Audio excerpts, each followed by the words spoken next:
What's up, guys? Got another song for you today. This is the song Best Part by H.E.R, Daniel Caesar. I don't know which one actually does it. I think they both do it. Anyway, pretty simple song, not too difficult. First chord was this, D major 7. Now the way it's played with acoustic or just with an electric guitar, either way, but with that idea of the mute, kind of like a slap or something like that. But anyway, I'm hitting all my fingers on all the notes of the chord. The chord, by the way, is a D major 7. It's right here on the 5th fret. The 5th of the chord's right here on the 7th fret of the D string. Middle finger's right there on that 6th fret of G, and then your pinky finger's right here on the 7th fret of the B. So that note on the high E string, 5th fret, yes, is in the chord, but in this song, no, it's not.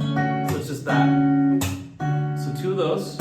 Now, there's two different ways the song is played. When it's played live, I've noticed that he plays it like this. He'll play the first chord just like that, and then he'll play this,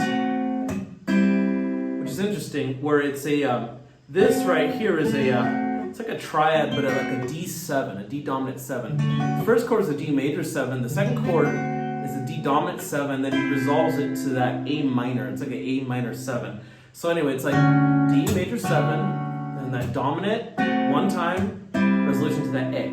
Then the next chord is right here. And this is a G major 7 on the 3rd fret, ring finger on the 4th fret, pinky finger on that 4th fret string G, and then middle finger on that 3rd fret B string. 2 times, like always, moving up to the B flat major 7, same as that chord, just moving it up right there to the 6th fret. So here's the G, then move up to the B flat major 7, same as that chord shape. And then back to the beginning. Now, on the album, I've noticed it's played like this. D major 7, then the next chord being a A minor 7, then continuing on the progression. So that A minor 7's right here. It's A on the 5th fret. I like to use my middle finger, then I go up flat, flat, flat. That's it. The high E string, technically, yes, is in the chord, but a lot of times it's just played like that, without the high E string, that is. So, then to the G, continue the progression. Then G major 7, then this chord right here, it's like, I think it's like a 6 or something, I'm not too sure, but anyway, it's right here, 6, then moving down to that A, that note is an A, that's the 7th fret, then moving down to right here, that note is the 7th fret on the G, then adding that note right there, the 6th note of the scale, which is the 8th fret B string. Okay, so the 2 different versions. Again, the first version, D major 7, and then just the triad shape, resolving to that A minor 7 right there, which is just on the 5th fret, doing a bar like that. Again, and here's that triad. And when I'm doing that triad, I'm literally just hitting that, and then resolving to that again. G major 7. This is the way it's played live.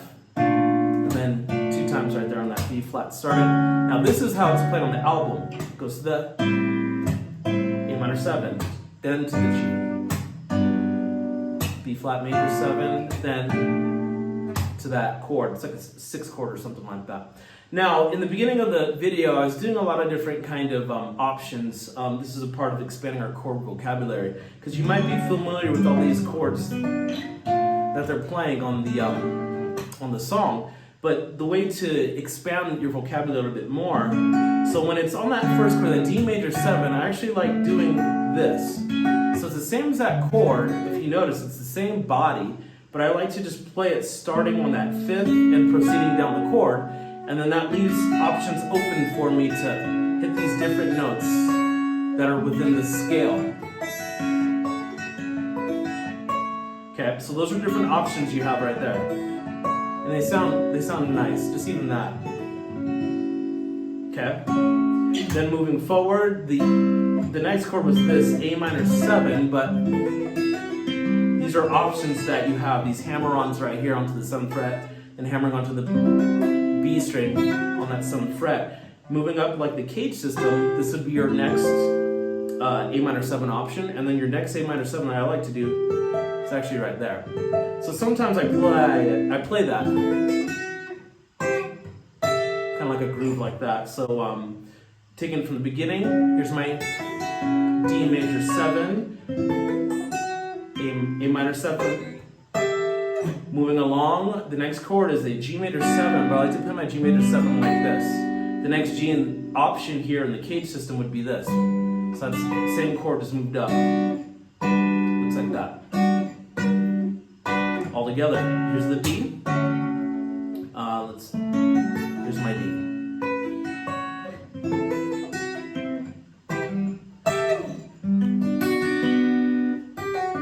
It's a musical idea, it's just kind of pulling off right there and up. Different options. Then the B flat.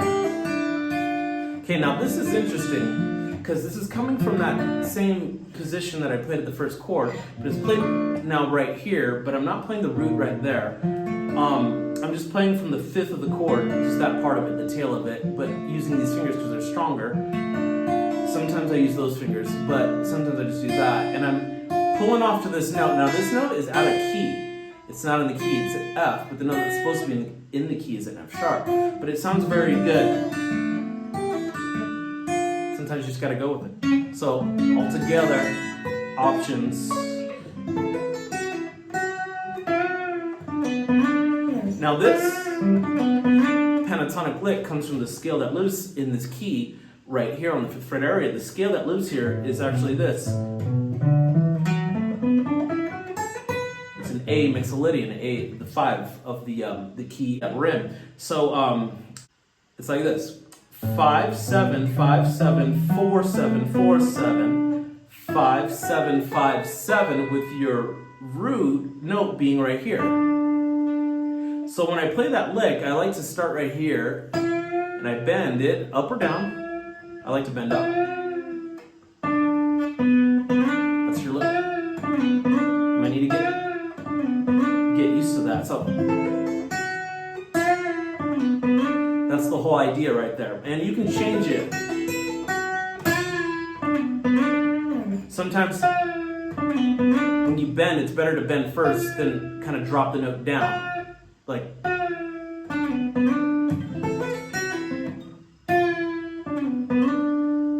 resolving right there to my root. Okay, so that's different ideas you can do right there, or you can on the second chord of the song, which is this A minor 7, or you could take it that direction with those different voicings of the same chord.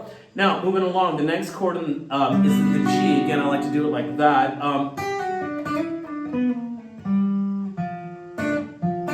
Now this also has a scale that lives right here in the key. This is an F sharp pentatonic. You could call it, I guess, an F sharp Phrygian. I don't know. Anyway, 2 5 2 5 2 4. I like to go chromatic here. Then 3 5 2 5. I begin using that top part of the scale, but I like to slide into that note off my G. So here's my G idea in the song. That's an idea. Or you can have a pentatonic walk down with the chromatic notes, which is like, which takes us to our B flat. So again, that was taking this right there. Okay. Then when we get to this B flat,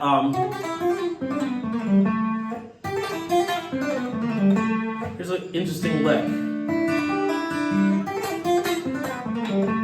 Now,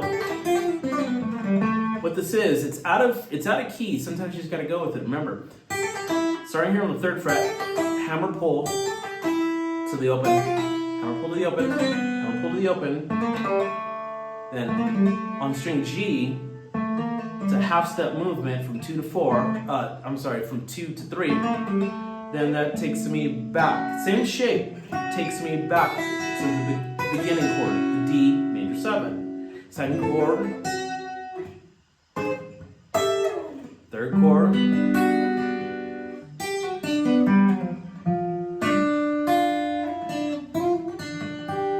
So a lot of different ideas you could do. Because with this B flat major 7 down here, the last chord of the progression, you can just pull, pull from here, you can pull from there. There's lots of different ideas.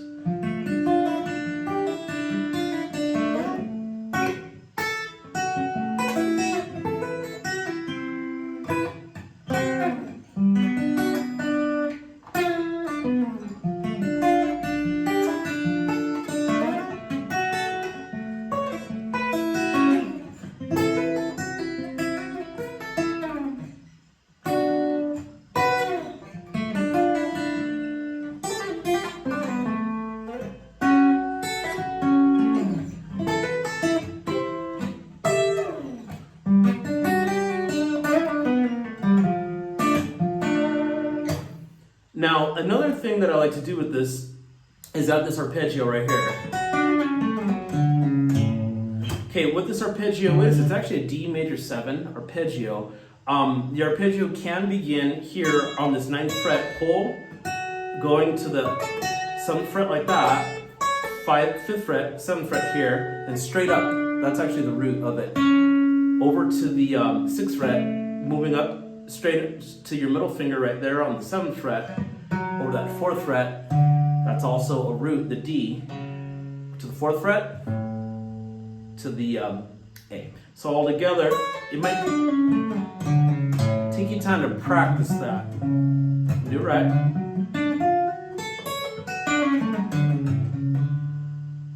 So how can we use this in our progression? Well, on the D, for example, you can play it right off the bat.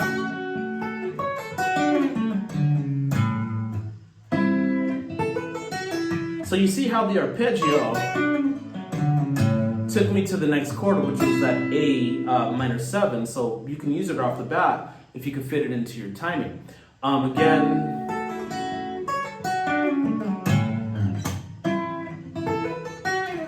G.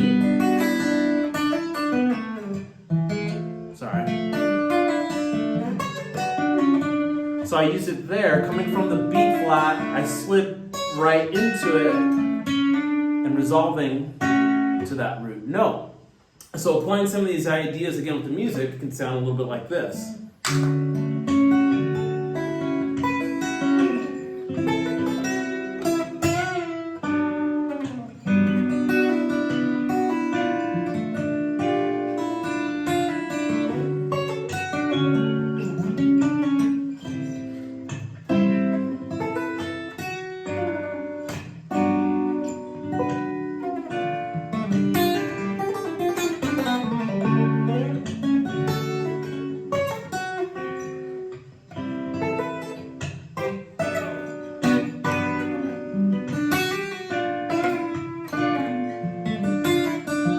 So take your time with a lot of these ideas. I played a lot of these things like pretty quickly. I was trying to move through it pretty quick to not make the video so long. But take your time with the ideas. Let each idea breathe to the next, which means separate it, give it space. Don't feel like you always have to be playing something and you always have to be playing through these ideas really quickly. That's not the case at all. It actually sounds better when you take your time and you let the music breathe. Hit the subscribe button. I'm going to be having some more videos coming up pretty soon here in the next few days.